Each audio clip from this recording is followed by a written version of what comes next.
এটা আমার একটা ওয়ার্কশপের লেআউট।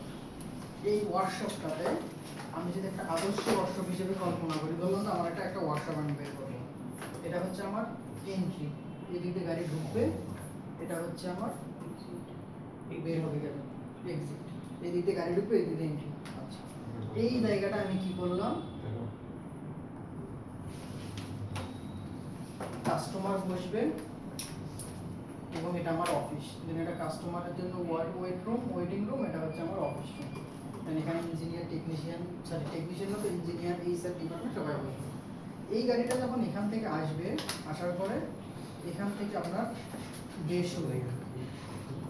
বে কি, এক একটা গাড়িতে যখন এক একটা সেকশনে যখন আমরা কাজ করি, এক একটা সেকশনকে আমরা বে বলতে বললাম যে একটা ওয়ার্কশপে মিনিমাম 5টা সেকশন থাকতেই হয়। এটাকে ছাড়া এটাকে আমরা খুব একটা বেশি আদর্শ ওয়ার্কশপ নলেজ করতে পারি না। কি কি সেকশন? এক নম্বর হচ্ছে জেনারেল সেকশন। জেনারেল সেকশনের মধ্যে বেশ কয়েকটা কাজ হয়। এক নম্বর হচ্ছে ব্রেক, গাড়ির ব্রেকের কাজ যদি হয় এটাকে আমরা জেনারেল সেকশনের মধ্যে ফেলি। 2 নম্বর হচ্ছে স্টিয়ারিং রিলেটেড কাজ, লেখা না বুঝলেও বলবেন, আমি যেখানে সেভাবে বোঝাচ্ছি না, জাস্ট করে আইডিয়া দিচ্ছি। এরপর হচ্ছে সাসপেনশন, আর একটা হচ্ছে পিরিয়ডিক মেইনটেনেন্স। পিরিয়ডিক মেইনটেনেন্সের মধ্যে কি আছে, ওই যে engine oil, AC filter, oil filter, এই জিনিসগুলো, অর্থাৎ এই সবগুলো কাজকে আমরা বলতেছি জেনারেল সেকশন। আমার মতো করে না করলে আপনার খালি পয়েন্টগুলো লিখে দিতে পারেন যে একটা ওয়ার্কশপে কি কি সেকশন থাকে, যাতে আমরা একটু জিনিসগুলো বলতে পারি। একটা হচ্ছে জেনারেল সেকশন, জেনারেল সেকশনের মধ্যে কি কি কাজ থাকে আমরা একটু লিখে নেব। কি কি সেন্স সি, তারপর এই পাশে সি তে এটা কাস্টমারের ওয়েটিং রুম আর কি, আর এটা অফিস রুম বললাম। আচ্ছা, brake, suspension, steering, steering, steering STW এবং সাসপেনশন, ব্রেক, সাসপেনশন, স্টিয়ারিং এবং জেনারেল সার্ভিস। জেনারেল সার্ভিসের মধ্যে একটু পয়েন্টগুলো লিখে নেব। প্রথমটা হচ্ছে general section break.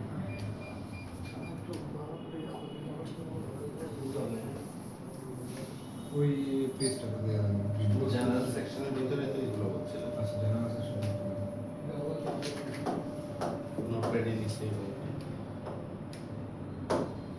Finger eraser উঠে গেছে স্যার।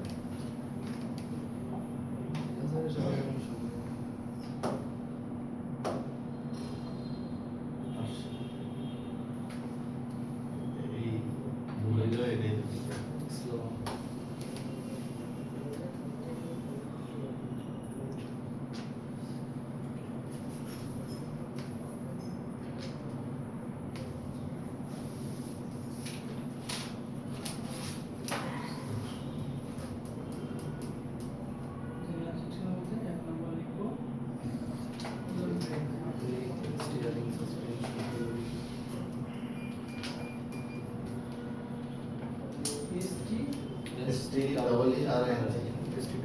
ডাবল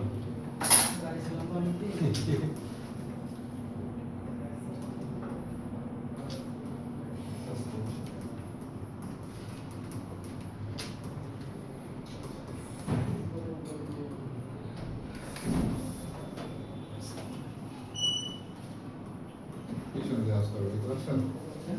দেখতে পাচ্ছেন? পিছন দিয়ে দিয়ে আসে।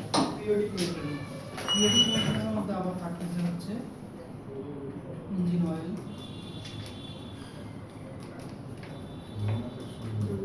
Engine oil, engine change, oil filter,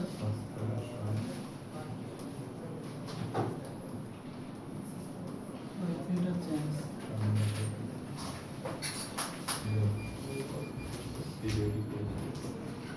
air filter, AC filter. এই কয়টা আবার পিরিয়ডিক মেইনটেনেন্সের মধ্যে রয়েছে।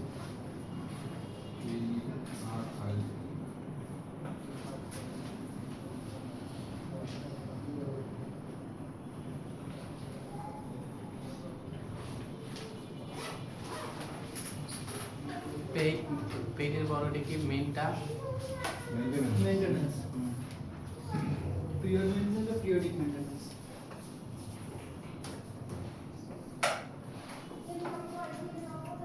Engineer change oil filter change যত ধরনের ফিল্টার আছে এগুলো যত ধরনের না ফিল্টার তো আরো আছে বেশ কয়েকটা, ফুয়েল ফিল্টার আবার এটা হবে। এই কয়টা কাজ হচ্ছে এই পিরিয়ডিক মেইনটেনেন্স এর মধ্যে।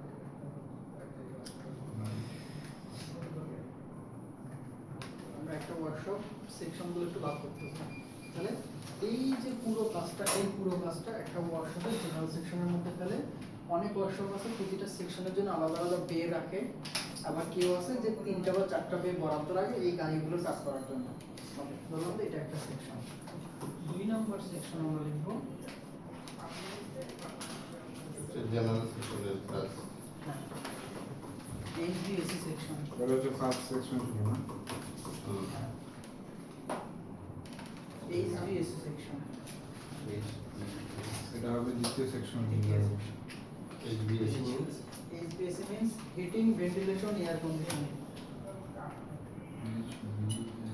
Heating ventilation air condition. Heating, ventilation, air conditioning.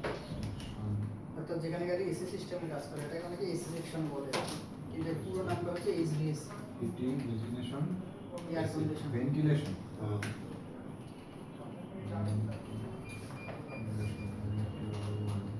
এটা কি জেনারেল সেকশনের মধ্যে না? কোনটা এটা? Air condition? এটা স্যার আলাদা সেকশন। জেনারেলের মধ্যে এই পুরো ব্যাপারটা থাকে।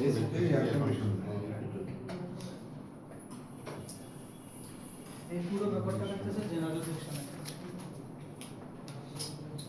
যারা সফটওয়্যার মেইনটেনেন্স করে তারা এইভাবে সেকশন ওয়াইজ করে। আরেকটা সেকশন লেখেন ইলেকট্রিক।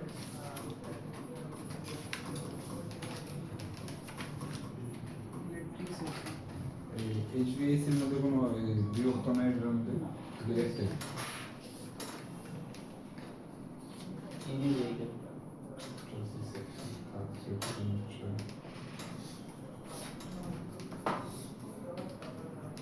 Electric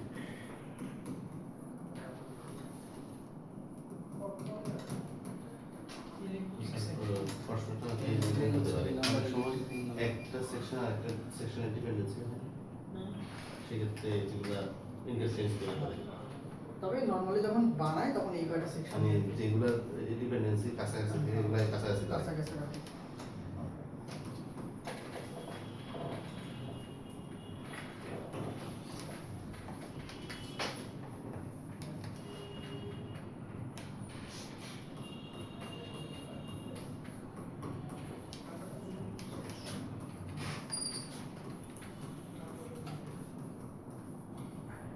engine overhauling.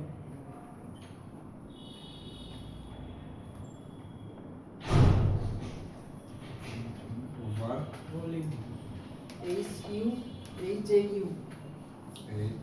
পুরো উচ্চারণ হয় হোলিং আর কি। এলআইএনজি ওভারহোলিং আমরা বললেও ইংরেজিতে উচ্চারণ হয় ওভারহোলিং। ওভারঅল মানে কি অ্যাক্সেস হয়ে যাবে? না, পুরো অপারেশন করে ফেলে। ইঞ্জিন ইঞ্জিনের ইঞ্জিনের পুরো piston ring head gasket block A to Z যদি কোনো কাজ হয় তাহলে এই সেকশনের মধ্যে কাজ করা ইঞ্জিনকে মানে অপারেশন করা হয়। ইঞ্জিনের ওভেনার সার্জন। হচ্ছে দামি জিনিস সব এই জায়গায় লেখা আছে কিছু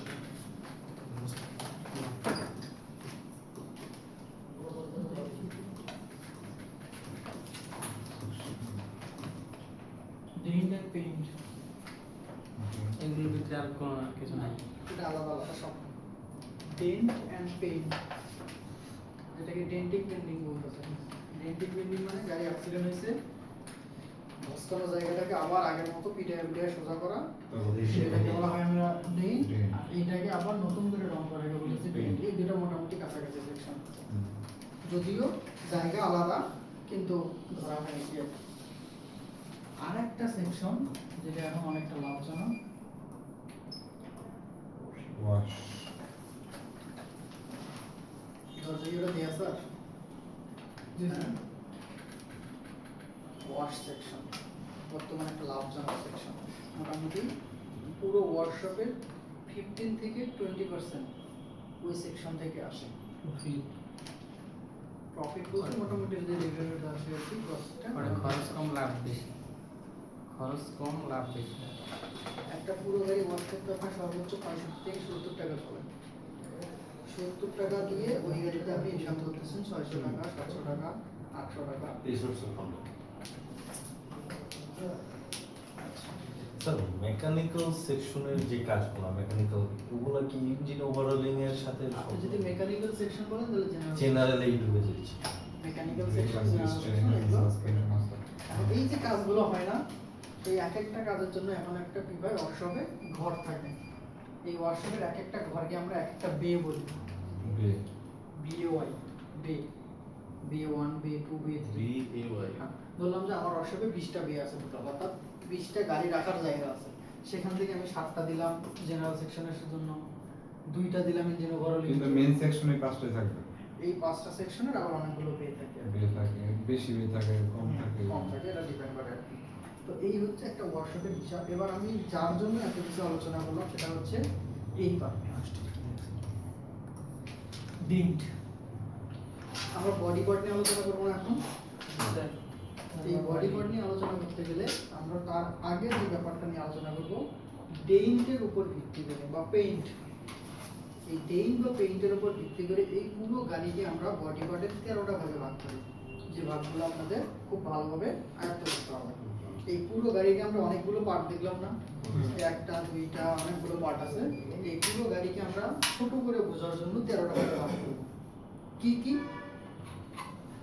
মনে করেন আমরা সবাই গাড়ির সামনে দাঁড়াইছি না, এখন গাড়ির সামনে যখন থাকবো তখন আমি প্রথমে কি দেখতেছি? বাম্পার না? এখন একটা গাড়িতে সামনে একটা বাম্পার থাকে, পিছনে একটা বাম্পার থাকে। আপনি কোন বাম্পারটাকে মেনশন করতেছেন? এই হিসেবে আপনাকে স্পেসিফিক বলতে হবে ফ্রন্ট বাম্পার। ফ্রন্ট বাম্পারের উপরে কি দেখতেছি? গাড়ির গ্রিল না? গ্রিল হচ্ছে এটা একটা মডিফাই রিলেটেড পার্ট, এটা বডি পার্টের মধ্যে না। আমাদের গাড়িতে এই গ্রিল, গ্লাস, উইন্ডো এগুলো সব কিন্তু মডিফাই রিলেটেড, এটা বডি পার্টের মধ্যে ইনক্লুড না। তাহলে প্রথমে আমরা বললাম ফ্রন্ট বাম্পার। বাম্পার থেকে যদি একটু উপরে উঠি, কার্বনের ইঞ্জিনের উপরে একটা ক্রাম বনেট। ক্রাম্প পর্যন্ত করছিলাম সেফটি সিস্টেমের উপর ভিত্তি করে, কিন্তু এখন যে বডি পার্টে আসতেছি এখন আর একটা ক্রাম্প পর্যন্ত না। আচ্ছা, এইটাকে আমরা বলবো ইঞ্জিন হুড, অথবা অনেকে এটাকে বলে বনেট। বনেট, হুড বা বনেট। তাহলে প্রথমে পাইলাম ফ্রন্ট বাম্পার, এরপর পাইলাম হুড বা বনেট।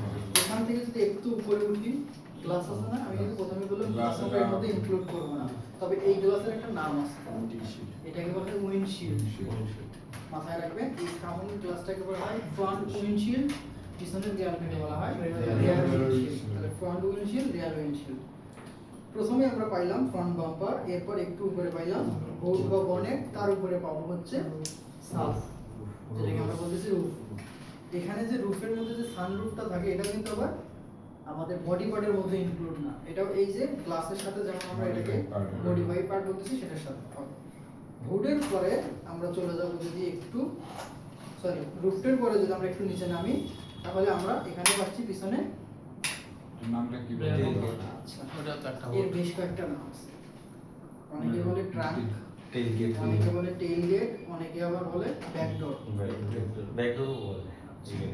এইটার ক্ষেত্রে ব্যাকডোর শুধুমাত্র আমরা বলবো সিডেন গাড়ির, সিডেন কাটা। এখন সিডেন কি? সিডেন তো আপনারা চেনেন না, আপাতত খালি কথাটা মনে রাখেন যে সিডেন গাড়ির ক্ষেত্রে এটাকে আমরা ব্যাকডোর বলবো। এছাড়া বাকি যত গাড়ি আছে সব ক্ষেত্রে এটাকে আমরা ডিকি। ডিকি অথবা কি আছে আপনার টেইলগেট নাকি? Tail gate. আচ্ছা, টেইল গেট এখন বেশি প্রচলিত আর কি, এখন এটাকে টেইল গেট বলতেছি আমরা, টেইল গেট অথবা ডিকি। আচ্ছা ডিকি, ডিকি অনেকে বলে আর কি। ডিকি, টেইল গেট আর ব্যাকডোর ক্ষেত্রে শুধুমাত্র সিডেন গাড়ির ক্ষেত্রে। এটা নিয়ে একটু পর আসতেছে। এর নিচে যদি নামি তাহলে আমরা আবার পাইলাম সেই রিয়ার বাম্পার। তার মানে এইখান থেকে এই পর্যন্ত যদি যে আমরা বেশ কয়েকটা পার্ট পাইলাম না, এই পার্টগুলোকে আমরা কেন বুঝবো বা কেন লিখবো বা কেন আলোচনা করবো বা কেন জানবো, এটা জানার প্রথম কারণ হচ্ছে আমরা যখন গাড়ি একটা ওয়ার্কশপে আনবো এবং ডেইন পেইন্ট করবো, তখন ডেইন পেইন্ট করতে গেলে প্রথমে কাস্টমারকে কি দাম বলতে হবে না যে স্যার আপনার গাড়িতে কাজ করতে গেলে এই পরিমাণ টাকা লাগবে। এই টাকাটা আমি কিভাবে আইডেন্টিফাই করবো? আমার কয়টা পার্ট নষ্ট হয়েছে সেই পার্টগুলোর উপর ভিত্তি করে, যার কারণে আমাকে এই পার্টগুলো সম্পর্কে জানতে জানতে হবে। হবে। তাহলে আমরা এবার লেখা শুরু করব।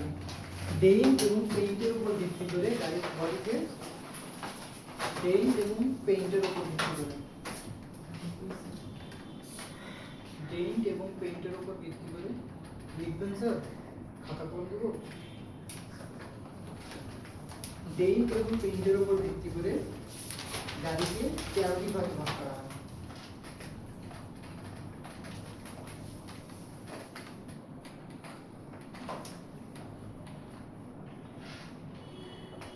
নতুন পেজ থেকে শুরু করে বলা হতো না? এগুলো তো আবার Navigate ভাষা করবে। যায়। হ্যাঁ, ভাগে ভাগ করা হয়। 13টি ভাগে ভাগ করা হয়। তাহলে এখানে গাড়িকে আলাদা গাড়িকে জায়গা আছে। গাড়িকে ওখানে আরেকটা জিনিস এই গাড়ির বডি পার্ট, কারণ গাড়ি তো তখন সিডেন স্টেশন হয়ে যাবে। গাড়ির বডি পার্ট এই বুঝতে পারলাম আপনারা কি বলতেছি, কি আলোচনা করতেছি এখন? বডি পার্ট, যে এটা করবে সেই বলবে। গাড়ির বডি পার্ট। দেন একটা গাড়ি যখন আমরা পেইন্ট করবো বা পেইন্ট করবো, এই পেইন্ট এবং পেইন্ট করতে গেলে প্রথমে অ্যাজ এ টেকনিশিয়ান বা ইঞ্জিনিয়ার হিসেবে আমাদের যেটা করতে হবে, এই গাড়িটাকে 13টা ভাগে ভাগ করতে হবে। এই 13টা ভাগে ভাগ করার পর দেন কাস্টমারের সাথে আমরা টাকা পয়সা নিয়ে কথা বলবো। টাকা পয়সা নিয়ে কথা বলে যখন মিলে যাবে তখন আমরা আমাদের ওয়ার্কশপে কাজ শুরু করবো। তো কাজ শুরু করার আগে না তাকে এস্টিমেট দিতে হবে। তো এই এস্টিমেট দেওয়ার জন্য এই গাড়িটাকে আমরা 13টা ভাগে ভাগ করতেছি। প্রথমে আমরা যেটা করবো সেটা হচ্ছে গাড়ির সামনে দাঁড়াইলাম। 1 নম্বর আমরা কম্পোনেন্ট লিখবো ফ্রন্ট বাম্পার।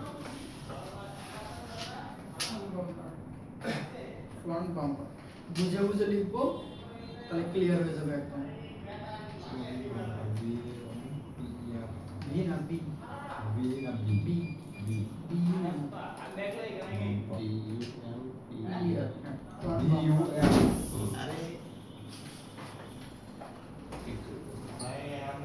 এই কি কিছু লাগবে? যান যান। গ্যারেজে আচ্ছা, তাহলে ফ্রন্ট বাম্পার পাইলাম। এই যে এটা গাড়ির সামনের পার্ট, এটাকে আমরা বলতেছি এই যে ফ্রন্ট বাম্পার।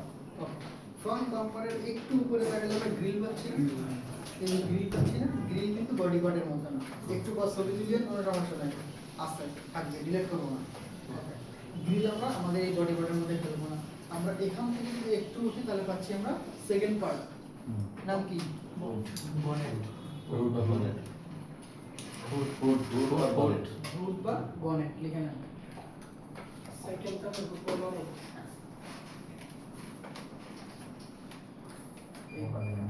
দুই নম্বরে হুড। হুড বা বনেট, হুড বা বনেট লিখে নেন। ইংরেজিতে দেখার চেষ্টা করুন। আর বলেন বাংলাটা কি? BONNET।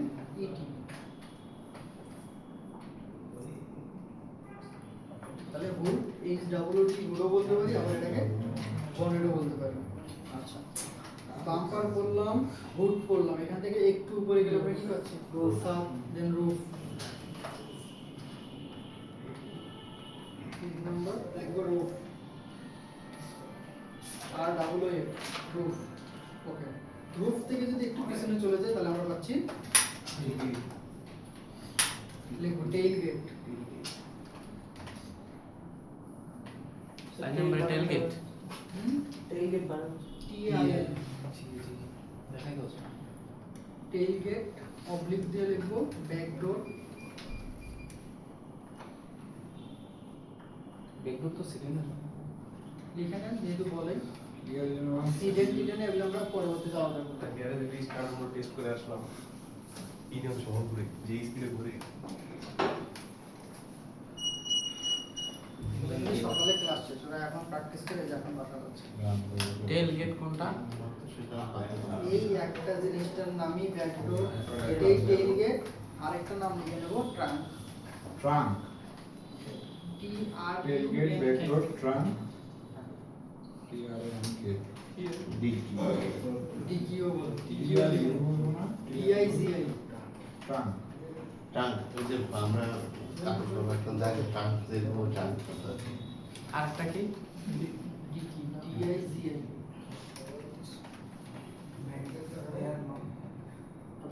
এবং শেষে এটার পরে যদি একটু নামি তাহলে পাচ্ছি এয়ার বাম্পার। 5 নম্বর। যে পাঁচটা জিনিস লিখলেন গাড়িতে চিনতে পারবেন? হ্যাঁ। শিওর? তার মানে পাইলাম ফ্রন্ট বাম্পার, উপরে পাইলাম বনেট, রুফ, ডিকি এবং লাস্টে পাইলাম রিয়ার বাম্পার। এছাড়া যে নামগুলো আছে এই নামগুলো পুরো ক্লিয়ার করে নেবেন, কারণ এক একজনের কাছে এই নামটা এক এক রকম। তো সবার ভাষা যাতে আপনি বলতে পারেন এই জন্য মূলত সবগুলো লিখে দেওয়া আপনাকে। এই যে পাঁচটা আমরা পাইলাম, এই পাঁচটা তো আমরা পাইলাম উপর থেকে নিচ্ছি, সামনে থেকে পিছনে গেলাম। এবার আমি গাড়ির ডান পাশে দাঁড়াইলাম, ধরলাম এটা আমার গাড়ির ডান সাইড। তাহলে ডান সাইডে আমি কয়টা পার্ট পাবো একটু খেয়াল করি, একটা, দুইটা, তিনটা, চারটা। আমি যদি একটু খেয়াল করি, এই যে এইটা একটা চাকার উপরের পার্ট, পিছনের চাকার উপরে আরেকটা পার্ট, দেন তারপরে দুইটা গেট। তার মানে আমরা মোট চারটা পার্ট পাচ্ছি না? এই চারটা পার্টের আলাদা আলাদা চারটা নাম আছে, এই নামগুলো আমরা একটু খেয়াল করতে আগে বুঝি তারপর লিখবো। আমি এই জিনিসটার কথা বলতেছি, এই জিনিসটা অর্থাৎ চাকার উপরে এই জিনিসটার নাম কি জানেন? ফেন্ডার। অধিকাংশ লোক এটাকে মাডগার্ড বলে। স্মার্ট চাকার উপরে যেটা থাকে ওটার নাম মার্কার। যেমন বাইকের আছে না, বাইকের সাইকেল আছে না? সাইকেলের। আসলে আমাদের এই জায়গা কিন্তু মাডগার্ড না। আমি যদি বলি আমাদের মাডগার্ড কোনটা, এই যে চাকার পিছনে একটা রাবার ঝুলানো থাকে দেখছেন, এই রাবারটাই আমরা বলি মাডগার্ড। তাহলে মানে- এইটা কি? এটা আসলে মাডগার্ড না। এখন আসি, এইটার নাম আমরা বলি ফেন্ডার। কি ফেন্ডার আগেই না, হিসাব আছে। এইটা যদি ফেন্ডার হয় তাহলে তো এই পাশেও ফেন্ডার আছে। এখন আমি এই ফেন্ডারের কথা বলতেছি না, এই ফেন্ডারের কথা বলতেছি, স্পেসিফিক বলতে হবে আস্তে আস্তে।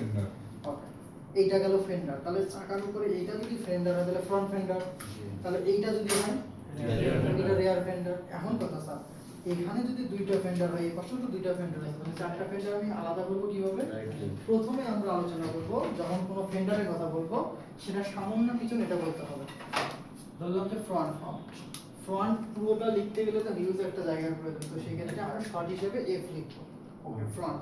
এখন কথা, এটা তো সামন, হাতের ডান পাশে না বাম পাশে? এটাকে আমরা ফ্রন্ট রাইট হ্যান্ড দেন ফেন্ডার, বুঝলেন? সামন না পিছন, ডান পাশ না বাম পাশ? এরপর সামনে দিকে তো ডান পাশে এটা, আমার পিছনের দিকে ডান পাশে এটা। আর দুইটাই একই, পিছনের দুই সাইডে একই, সামনের দুই সাইডে একই। ফ্রন্ট লিখছে। চারটা ফেন্ডার আছে গাড়িতে। এখন চারটা ফেন্ডারের মধ্যে আসলে কোন ফেন্ডারটা ভালো হবে? ফ্রন্ট, তার মানে পিছনের না সামনের। এখন সামনের লেফট না রাইট? রাইট, তার মানে রাইট কোনটা? এই যে এটা। ক্লিয়ার? এখানে আর কোনো কোশ্চেনের কোনো অপশনই নেই। আরএস মানে এইটা কোনো মানে নেই, আরএস এর রাইট। এই তো হচ্ছে হ্যান্ড, হাতের ডান পাশ। এখন একটা হাতের পড়ছে না পায়ের সাপেক্ষে? রাইট হ্যান্ড বুঝতে ফেন্ডার, হবে। Right hand fender. তাহলে front right hand fender. Fender. Okay, একটু খেয়াল করুন তো, এটা যদি ফ্রন্ট রাইট হ্যান্ড ফেন্ডার হয় তাহলে এর পিছনে কি আছে? গেট, দরজা আছে না? Right hand front right hand gate. এই যে পিলারটা আছে না কালো ড্রাইভারের দরজার সাথে, এই পিলারটার সামন বরাবর এটা ফ্রন্ট সাইড, এর পিছন বরাবর এটা রিয়ার সাইড। Rear side. তাহলে এই গিয়ারটা ফ্রন্টের মধ্যে না রিয়ারের মধ্যে? Front. Front. তাহলে এই গিয়ারটাকে যদি আমরা লিখতে চাই, আবার সেই ফ্রন্ট রাইট হ্যান্ড, গেট, ডোর। ডোর। তাহলে পিছনে যদি আসি, Rear. ফ্রন্ট কিন্তু না, রিয়ার রাইট হ্যান্ড। রাইট হ্যান্ড ডোর। এবং পিছনের ফেন্ডারটা যদি লিখি, রিয়ার রাইট হ্যান্ড ফেন্ডার। ফেন্ডার। এই চারটা পার্ট হলো। চারটা পার্ট পাইলাম, বুঝছেন? আগে লেখা না, আমি পাগল হয়ে গেছি লেখার জন্য। লেখার জন্য কোনো দরকার নেই, এগুলো বানাইতে পারবেন। আগে কনসেপ্টটা বোঝেন, এরপর নিজে নিজে লিখতে পারবেন। আমি যে বারবার বলতেছি এটা না। কি হইলো, আমরা সামন থেকে পিছন বরাবর পাঁচটা পার্ট পাইলাম। পাঁচটা পার্ট ক্লিয়ার? কোনো কোশ্চেন? কারো কোনো কোশ্চেন চিনতে পারবেন? আমি কিন্তু এর মধ্যে কোনো একদিন উঠ করে গাড়িতে নিয়ে যাবো আমার সাথে, নিয়ে গিয়ে কিন্তু ছেড়ে দেবো যে কোন বডি পার্টটার কি নাম বলে দিতে হবে। আচ্ছা, তাহলে এই পাশটা যদি ক্লিয়ার হয়, এবার আসি আমরা এই পাশে। এখন কথা, চাকার উপরে তো আপনি বললেন ফেন্ডার, এখন ফেন্ডার তো সামনে একটা পিছনে একটা, আবার ডান পাশেও ঠিক সেম। তো ডান পাশে ফেন্ডার দুইটা, বাম পাশে ফেন্ডার দুইটা, চারটা ফেন্ডারের মধ্যে স্পেসিফিক কিভাবে বলবো? প্রথমে ওই ফেন্ডারটা সামনে না পিছনে এটা বলতে হবে। ফ্রন্ট, ফ্রন্টের লেফট হ্যান্ড না রাইট হ্যান্ড? লেফট হ্যান্ড, তার মানে front left hand fender. Front left hand door, rear left hand door, rear left hand fender. এখান থেকে যদি আমি এই পাশে আসি, front right hand door, front right hand front right hand fender, front right hand door, rear right hand door, rear right hand fender. এবার লেখা, দেখি কয়টা লিখতে পারি। এবার সবাই যাওয়ার মতো লেখা। যদি বুঝে থাকেন। এখানে আবার কোয়ার্টার প্যানেল পরে আসে যতটুকু বলছি ততটুকু আগে করেন। এখানে পুরো 8টা পার্ট হয়ে যাবে এখন না? গাড়ির 13টা পার্ট লিখছিলাম না, Side 8টা পার্ট কেমনে হয়? এগুলো এক একটা তো কম্পার্ট পার্ট। এখন আমরা রাইট সাইডের পার্ট চারটা লিখলাম, বাম সাইডের তাহলে পাঁচটা এবার লিখলাম। লেফটে যান, রাইট লিখছি এবার লেফটে যান, সবগুলো আলাদা আলাদা পার্ট না। সবই আলাদা আলাদা। 13টা হবে, কার আগে 13টা হবে? হ্যাঁ হ্যাঁ হ্যাঁ এই জন্যই বলছি যে আলোচনা করতে গেলে আগে শুনবেন। আপনারা একটা লাইন শিখাই দিতে লেখা শুরু করেন, না আসলে এটা ঠিক না। যে 13টা আগে লিখতে পারবে সেই প্রথম, দেখি কে লিখতে পারবে।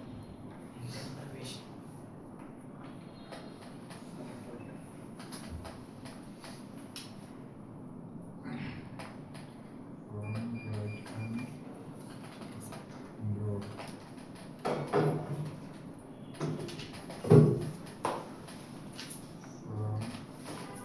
Sorry, here. Left, right hand draw.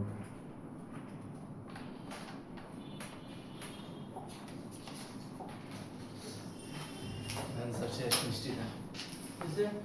কয়টা হয়েছে? এটা নাই তার পর্যন্ত Right, 17টা Sure. 100% and left.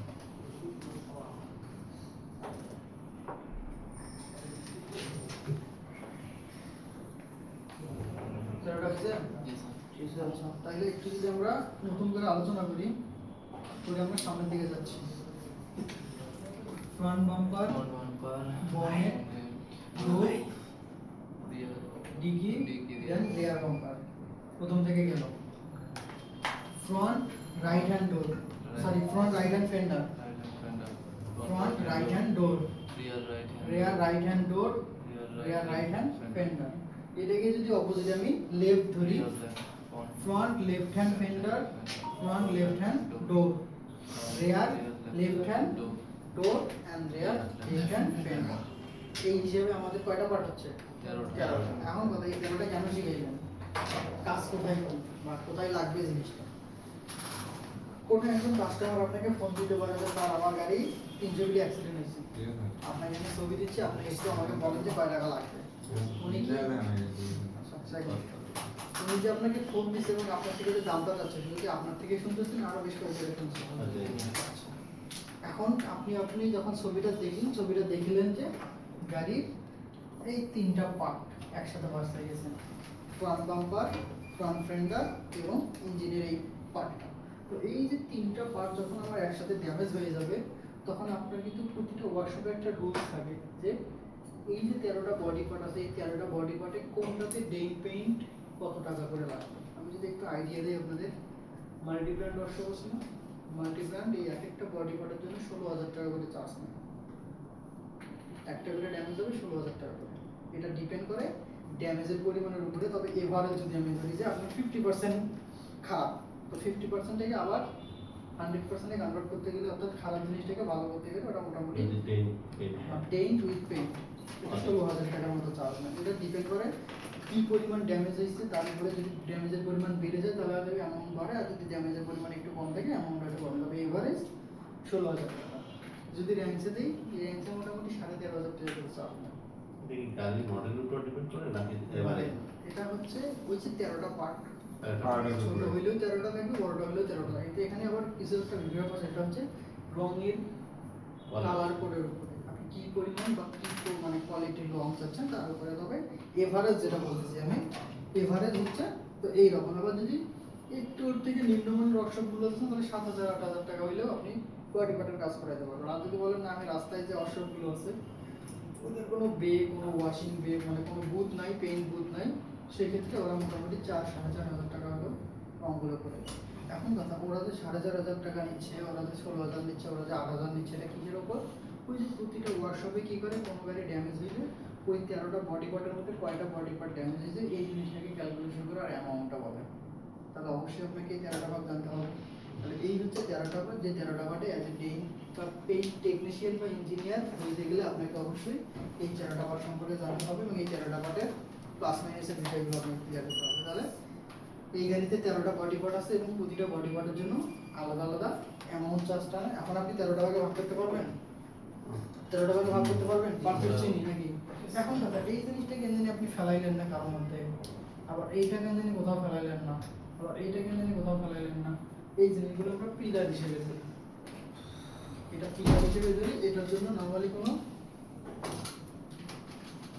Extra body পার্টের মধ্যে না, এটা আলাদা হিসাবে ক্যালকুলেশন করা হয়। যদি আপনার মিরর ড্যামেজ হয় তাহলে মিররের জন্য আলাদা চার্জ, দেন এগুলো তখন আলাদা আলাদা হিসাবে। কিন্তু মেজর যে পার্টটা, এই মেজর পার্টটাকে আমরা এই 13 ভাগে ভাগ করতেছি। আমার সাথে একটু কথা বলুন, নিজেদের মধ্যে কথা না বলে। তাহলে এই হচ্ছে 13টা বডি পার্ট, যে 13টা বডি পার্টে আমরা একটা গাড়িকে প্রথম অবস্থায় ভাগ করে একটা কাস্টমারকে ডেন্ট এবং পেইন্টের জন্য একটা অ্যামাউন্ট চার্জ দেব। তাহলে 13টা বডি পার্ট তো ক্লিয়ার। এখন এই 13টা বডি পার্টের বাহিরেও একটা গাড়ির এক্সটেরিয়রের মধ্যে বা বাহিরের এই দৃশ্যের মধ্যে অনেকগুলো ছোট ছোট কম্পোনেন্ট থাকে। সেই কম্পোনেন্টগুলো সম্পর্কে আমরা একটু ধারণা নেব। গাড়ির যে বডিটা আছে, এই বডির নামকে আমরা বলছি গাড়ির কেস বা গাড়ির বডি শেল। কেস বা বডি শেল। আপনারা একটু বডি পার্টের কম্পোনেন্টগুলো লিস্ট করে লিখে নেবেন, ডিটেইলস না, শুধু পয়েন্টগুলো লিখবো আর কি। বডি শেল আর কেস।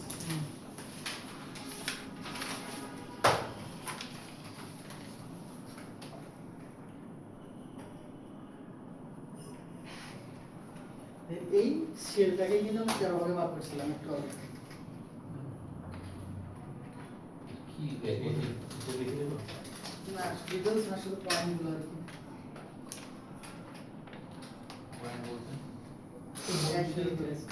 এক নম্বর লাগেন বডি শেল বা কেস, এরপর 2 নম্বর স্লাইডে 2 নম্বরটা লিখবো এরকম করে। ডেসক্রিপশন তো লিখব না। না ডিসক্রিপশন আমরা তো চিনলাম, আলোচনা যা বললাম আলোচনাতে চিনে গেছি। এবার আসো 2 নম্বর। এটা তো আমরা ওই 13টা পার্টের মধ্যেই পাইছিলাম নাকি? আমরা ওই 13টা পার্টের বাইরে যা পাবো সেগুলো লিখবো আর কি। এই 13টা পার্টের মধ্যে এটা লেখা দরকার।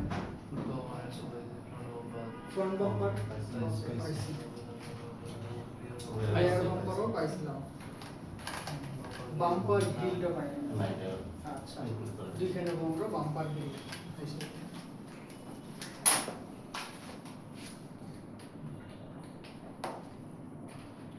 এই বাম্পারের গ্রিল কিন্তু খুব ইম্পর্টেন্ট কাজ করে। এটা আছে বলেই কিন্তু ইঞ্জিন চলতে পারে।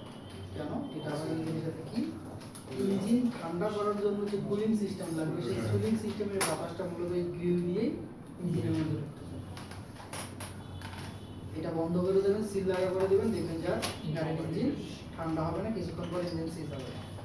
ট্রেনের বাতাসটাও তো একই হিসেবে দিয়ে তাহলে ইভি গাড়িতে যে গ্রিল নেই, ইলেকট্রিক ভেহিকেল দেখছিলাম কখনো?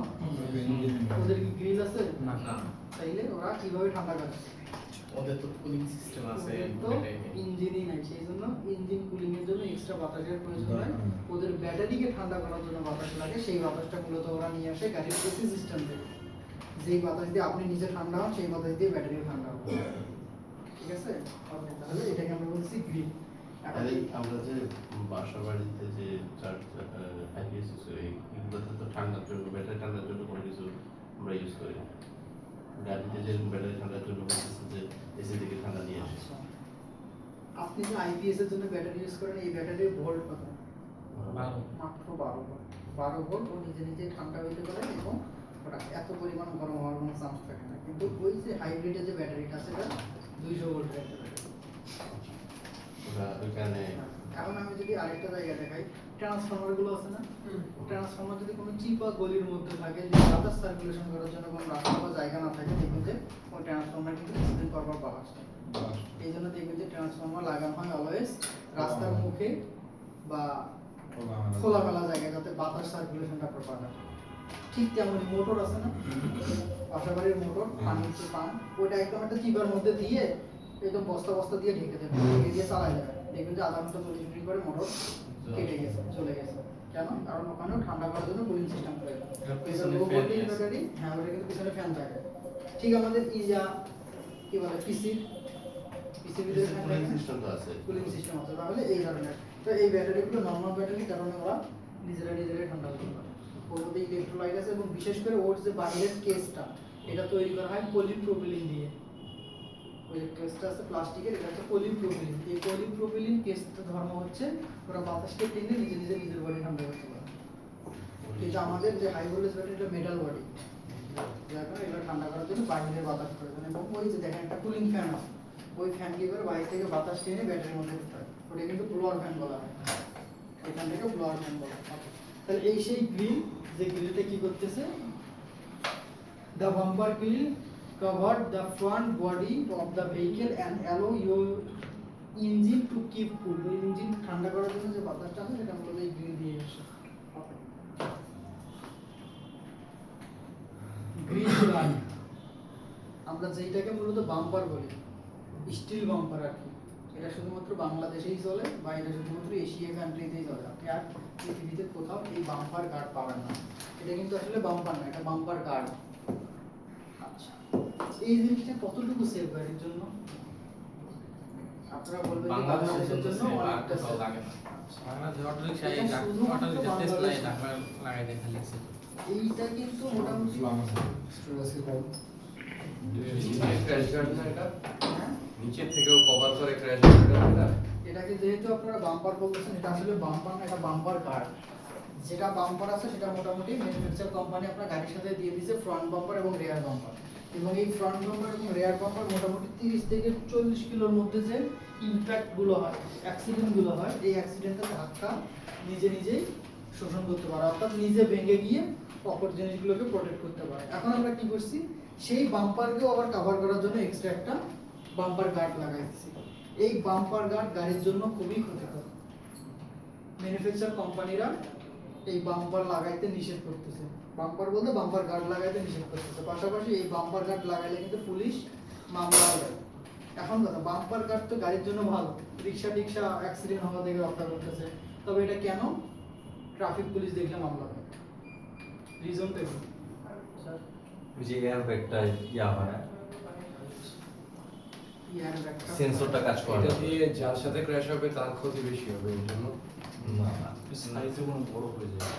যখন এটা সেন্সর সিস্টেমটা কাজ করে না, যখন Sensor সেন্সরটা তো অ্যাক্টিভ ক্ষতি হয়। করবে তখন ইয়ার ব্যাগ ভিতরে কোনো রকম করে না, এই বের হয়ে আসবে না। ঠিক আছে, আচ্ছা, সেন্সরগুলো দুইটা রিজন। আর একটা রিজন আছে, এটার কারণে আরো উল্টো বেশি ক্ষতি হয়। যখন অ্যাক্সিডেন্ট হয় চেসিস বা ইঞ্জিনের এর মধ্যে বেশি ক্ষতি হয় এটার যে কারণে। দুইটা ইস্যু, সেই দুইটা উনি বুঝতে পারছে।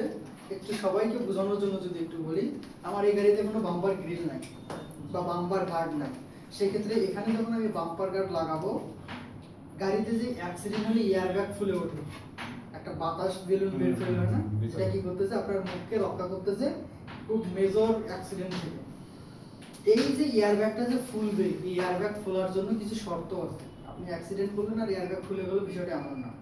এই এয়ার ব্যাগ খোলার জন্য ওই যে আমরা কত ক্লাসে সেন্সর ইসিউ অ্যাকচুয়েটর করছিলাম না, সেন্সর কি স্যার? সেন্সর হচ্ছে আপনার গাড়ি আমার ব্রেনের মতো একটা জিনিস, যেটা হচ্ছে গাড়ির ইঞ্জিনের বার্তা পৌঁছে দিবে। বার্তা পৌঁছানোর জন্য যেটা হচ্ছে। সেন্সর হচ্ছে যে লাইভ ইনফরমেশন ইসিউকে শেয়ার করে। ইসিউ কি? রিসিভার হচ্ছে সেন্সর থেকে ইনফরমেশন নেয়, নিয়ে হচ্ছে নিজে প্রসেস করে। প্রসেস করে কোনো একটা কিছু করে ডিসিশন নেয়। আর অ্যাকচুয়েটর কি? অ্যাকচুয়েটর কি? সেন্সরের কমান্ডের কাছে। অর্থাৎ ইসিউ যার মাধ্যমে কাজ করে, সেটাকে আমরা অ্যাকচুয়েটর বলতেছি। এখন দেখেন, ওই যে আমার এয়ার ব্যাগ যে ফুলবে, এটাও কিন্তু এই সেন্সর ইসিউ অ্যাকচুয়েটরের মাধ্যমেই কাজ হয়। তার মানে এয়ার ব্যাগের জন্য আলাদা ইসিউ আছে এবং এয়ার ব্যাগের আলাদা অ্যাকচুয়েটর বলতে আমরা বোঝাচ্ছি ওই এয়ার ব্যাগটা। তাহলে এয়ার ব্যাগ যদি ফুলে ওঠে, ডাটা নেবে ইসিউ থেকে। ইসিউ যে এয়ার ব্যাগটা ফুলাবে, কার থেকে ডাটা নেবে? সেন্সর, মানে সেন্সর। এখন এই সেন্সরটার নাম আমরা বলতেছি ক্র্যাশ সেন্সর বা ইমপ্যাক্ট সেন্সর। এখন আসি ক্র্যাশ সেন্সর বা ইমপ্যাক্ট সেন্সর কি? এটা বিভিন্ন জায়গায় ঝুলানো অবস্থায় থাকে, গাড়ির হেডলাইটের পাশে এবং নিচে টেল লাইটের পাশে ঝুলানো থাকে, হলুদ কালার নামে সকেট সিস্টেম। যখন গাড়ি অ্যাক্সিডেন্ট হয় এবং ওই সেন্সর পর্যন্ত আঘাত এসে সেন্সরটা যখন ড্যামেজ হয়ে যায়, তখন ওই সেন্সরটা ইসিউ কে বলে যে ভাই গাড়ি অ্যাক্সিডেন্ট হয়েছে, ইসিউ প্রসেস করে ওই এয়ার ব্যাগটাকে ফুলাই দেয়। এখন যখন আপনার বাম্পার গার্ড থাকবে, মেজর কোনো অ্যাক্সিডেন্ট, ওই পর্যন্ত অ্যাক্সিডেন্টটা যাবে না। ওই অ্যাক্সিডেন্টটা যখন আপনার ওই পর্যন্ত আসবে না, কিন্তু বাম্পারে ঠিকই লাগছে, তাহলে বাম্পারে লাগলে কি আপনি সামনের দিকে আগাবেন না? তাহলে সামনের দিকে যখন আগাবেন কিন্তু এয়ারব্যাগ চলে না, তখন কি হবে? ডিসপ্লে চেঞ্জ হয়ে যাবে না?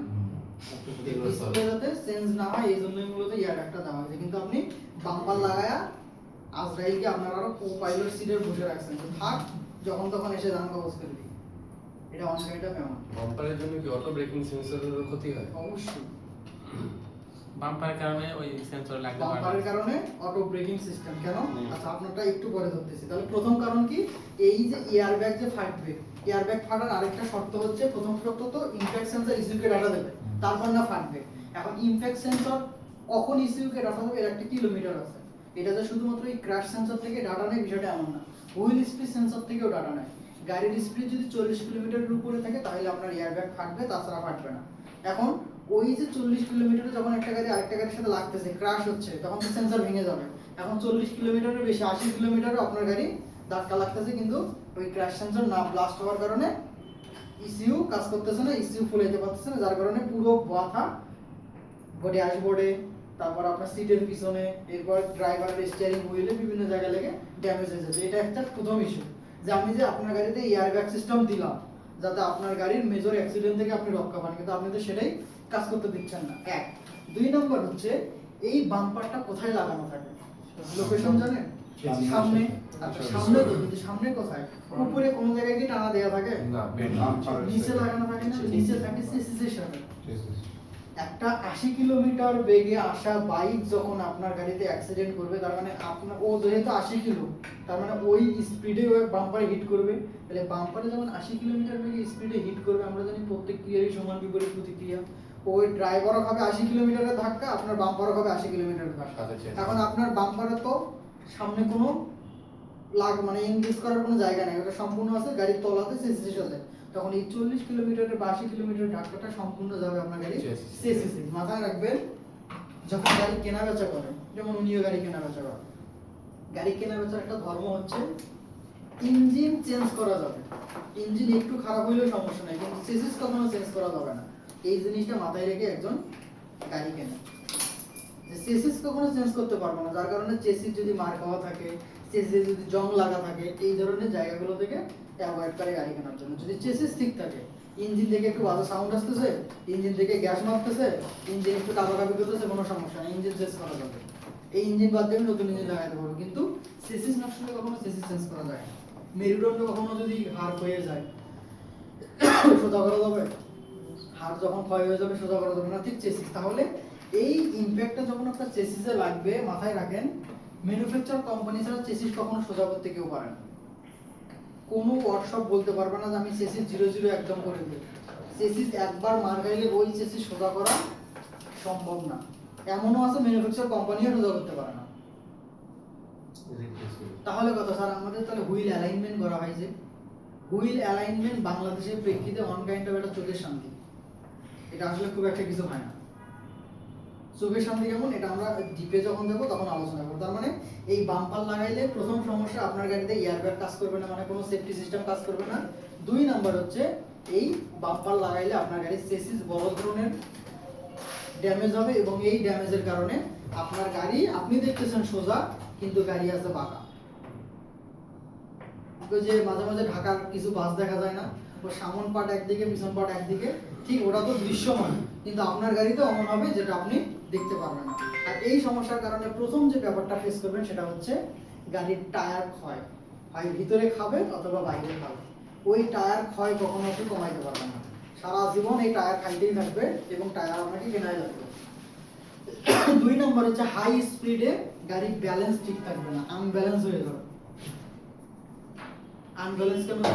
গাড়ি যখন সোজা থাকার কথা সে যখন একটু বাঁকা, বাতাস এসে কোনো পাশে বেশি ধাক্কা দেবে, কোনো পাশে কম ধাক্কা দেবে, যার কারণে হাই অ্যাক্সিলারেশনে যখন আপনি 80-90 একসাথে গাড়ি উঠাবেন, দেখবেন যে আপনার গাড়ি মাতালের মতো দুলতেছে।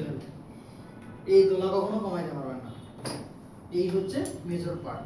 এখন ওনার কথা যদি বলি, উনি বললো যে ইমার্জেন্সি ব্রেক। ইমার্জেন্সি ব্রেক সম্পর্কে কোনো আইডিয়া আছে আপনাদের? এখন মাঝে মাঝে ফেসবুকে বা ইউটিউবে ভিডিওতে দেখবেন যে ড্রাইভার ব্রেক করে না, কিন্তু হঠাৎ ব্রেক হয়ে গেছে।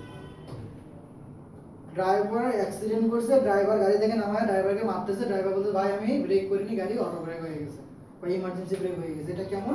এটা আপনার গাড়ির একটা সেফটি সিস্টেম। এটাকে আমরা বলতেছি অ্যাডাস। অ্যাডাস কি? Advance driving assistance system.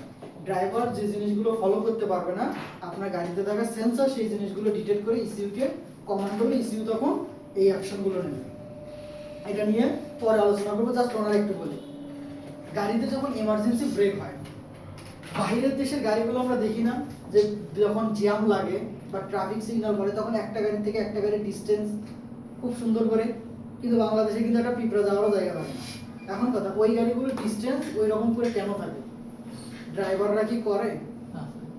Driver না করলেও, ড্রাইভার তো করেই, যদি আপনি মনে করেন না আমি এতটুকু জায়গা রাখবো না, এই তো আমার বাম্পারে বাম্পারে লাগাই দেবো, কখনোই পারবেন না আপনি। কেন? যেহেতু আলোচনা করতেছি একটু ছোট্ট করে ধারণা দেয়। আপনার গাড়িতে থাকা এই ফ্রন্ট উইন্ডশিল্ডে দেখবেন যে একটা 360 ডিগ্রি ক্যামেরা আছে, একটা 360 ডিগ্রি ক্যামেরা আছে। এই ক্যামেরাটা আপনার গাড়িটাকে 360 ডিগ্রি বরাবর ডিটেক্ট করে রাখে এবং আপনার গাড়ির হাফ মিটারের মধ্যে, হাফ না এটা 1.5 মিটার বলা হয় আর কি, এই 1.5 মিটারের মধ্যে যদি কোনো অবজেক্ট আসে আপনাকেও সতর্ক করবে, পাশাপাশি তাকেও সতর্ক করবে। কিভাবে? ওই গাড়িকে দেখেন, আপনি যাচ্ছেন, আপনি যাইতে যাইতে এইটা হচ্ছে আরেকটা গাড়ি, এখন কি একটা ডিস্টেন্স আছে না, আপনি এতটুকু চাইলে অ্যাক্সেলারেশন দিয়ে যেতে পারবেন, কিন্তু আগাইতে আগাইতে যখন আপনি ওই গাড়ির এই যে মিটারের মধ্যে চলে এসেছেন এবং আপনার গাড়ি আর ওই গাড়ির সামনে বরাবর 1.5 মিটার জায়গা আছে, এরপর আপনি চাইলেও অ্যাক্সেলারেশন দিলে এই ডিস্টেন্স আর কমবে না। এখন কথা, স্যার আমি তো অ্যাক্সেলারেশন দিই, গাড়িতে আগার কথা না, আপনি অ্যাক্সেলারেশন দিলেও গাড়ির ইসিইউ কি বলবেন যে ওই সেন্সর তো আমাকে বলতেছে গাড়ি নাকি 1.5 মিটারেরও কম আছে, তার মানে আমার ও যতই অ্যাক্সেলারেশন দেখ না কেন, ইনজেক্টর তুমি তেল দিও না, স্পার্ক প্লাগ তোমার আগুন লাগার দরকার নাই, ও অ্যাক্সেলারেটর চাপ না কেন পারবে না। কখন গাড়ি চলবে? যখনই এই গাড়ি আগানো শুরু করবে এবং এই 1.5 মিটারের গ্যাপটা বড় হবে। এখন কোশ্চেন, স্যার ধরলাম যে ওই গাড়িটা এই অবস্থায় নষ্ট হয়ে গেছে, তাহলে ও যতক্ষণ সরাবে না ততক্ষণ পর্যন্ত আমি ওখানেই থাকবো। সেক্ষেত্রে আপনার সেকেন্ড উপায় হচ্ছে ইন্ডিকেটর দিতে হবে। ইন্ডিকেটর ছাড়া আপনি কখনো স্টিয়ারিং ঘুরাইতে পারবেন না। ইন্ডিকেটর বাংলা তো রানি দিতে হবে। ইন্ডিকেটর ছাড়া আপনি এই ধরনের গাড়ি কখনো লেন চেঞ্জ করতে অথবা পারবেন না। ইমার্জেন্সি দিতে হয়। ইমার্জেন্সি না, ইন্ডিকেটর দিতে হবে। সব ইমার্জেন্সি আমরা কেন দেব? ইমার্জেন্সি দেব হচ্ছে আমার গাড়ির কোনো প্রবলেম হয়েছে, যেমন গাড়ির অ্যাক্সেলারেশন নিচ্ছে না, গাড়ির গিয়ার চেঞ্জ হচ্ছে না, গাড়ির হেডলাইট জ্বলতেছে না, হর্ন বাজতেছে না, এই সকল কারণে আমি ইমার্জেন্সি দেব, যাতে অন্য কেউ আমাকে দেখলে রাস্তা ফাঁকা দেয়, সাইড দেয়, অথবা আমাকে এসে হেল্প করার জন্য কথা বলে যে আপনার গাড়িতে কোনো পেট্রোল শেষ হয়েছে কিনা, পেট্রোল দেবো কিনা, ব্রেক হচ্ছে না, তাহলে আপনার গাড়ির পিছনে পিছনে আসুন। এই ধরনের হেল্প চাওয়া মানে ইমার্জেন্সি। আপনি কারো থেকে হেল্প চাচ্ছেন, কি হেল্প? আমাকে ফাঁকা করে দেন, আমার গাড়িতে ইমার্জেন্সি আছে, আমি তাড়াতাড়ি হাসপাতালে যেতে হবে, অথবা আমার গাড়ির কোনো একটা প্রবলেম হয়েছে, তো এই সকল কারণে। তাহলে এই যে ইমার্জেন্সি, এখন আপনাকে যদি বলি ইমার্জেন্সি যে ব্রেকটা, এখন এই ব্রেকটা হওয়ার জন্য একটা মিনিমাম ডিসটেন্স লাগবে না, যেটাকে আমরা 1.5 মিটার বলতেছি। এটা ডিপেন্ড করে ইসিইউ এর মধ্যে কিভাবে প্রোগ্রামিং করা হয়। আপনার গাড়িতে 1.5 মিটার মানে 1.5 মিটার, আমার গাড়িতে 1 মিটার মানে 1 মিটার, আমার গাড়িতে মানে হাফ মিটার মানে হাফ মিটার। তো ধরলাম যে আপনার গাড়িতে 1 মিটারের একটা ডিসটেন্স দেওয়া আছে।